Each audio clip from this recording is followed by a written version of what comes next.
അപ്പോൾ ഈ തിരുമുറ്റത്ത് കളിച്ച് വളർന്ന ഒരാളാണ് ഞാൻ. അപ്പോൾ ഈ പൂരം എന്ന് പറയുന്ന സമയത്ത് ഏറ്റവും കൂടുതൽ ആഘോഷിക്കുന്നതും അതുപോലെ തന്നെ സന്തോഷത്തോടു കൂടെ ആ ദിവസം കാത്തിരിക്കുന്ന ആൾക്കാരിൽ ഒരാൾ കൂടെയാണ് ഞാൻ.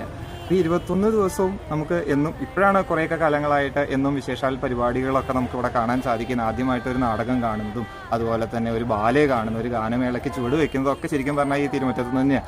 പണ്ട് ഇപ്പോഴാണ് പുറത്തേക്ക് സ്റ്റേജ് ആയിരുന്നത്. പണ്ട് ഈ പടിഞ്ഞാറ് നടക്കിലാണ് സ്റ്റേജ് ഉള്ളത്. അപ്പോൾ ഈ സ്റ്റേജിൽ പരിപാടി കാണണം എന്നുണ്ടെങ്കിൽ നമ്മൾ അതിനുള്ളിൽ സീറ്റ് പിടിച്ച് വെക്കുന്ന ഒരു പരിപാടിയുണ്ട്.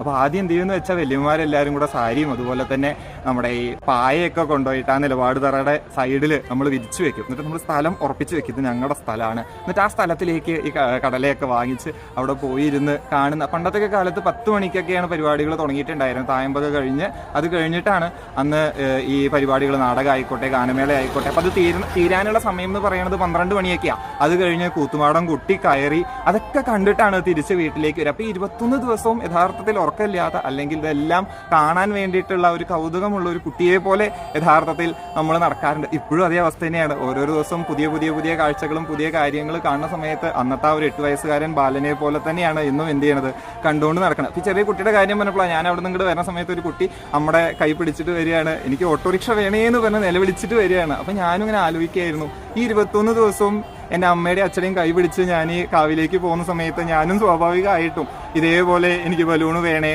ഓട്ടോറിക്ഷ വേണേ, വണ്ടി വേണേ എന്ന് പറഞ്ഞിട്ട് തീർച്ചയായിട്ടും കരഞ്ഞിട്ട് അലറി പൊളിച്ചിട്ടുണ്ടാവും. അപ്പോൾ അങ്ങനെ ആ ഒരു സാഹചര്യത്തിൽ നിന്ന് ഇന്നത് കാണുന്ന സമയത്ത് നമുക്ക് ചിരിയാണ്, സന്തോഷമാണ്. പൂരവുമായി ബന്ധപ്പെട്ട് പറയുകയാണെന്നുണ്ടെങ്കിൽ തന്നെ പൂരത്തിൻ്റെ അന്ന് രാവിലെ പൂതനും തറിയും വരും. അപ്പോൾ വല്യമ്മയൊക്കെ പറഞ്ഞു കേട്ടിട്ടുണ്ട്, പൂതനും തറി ഉണ്ണീനെ തപ്പിയാണ് വരുന്നത്.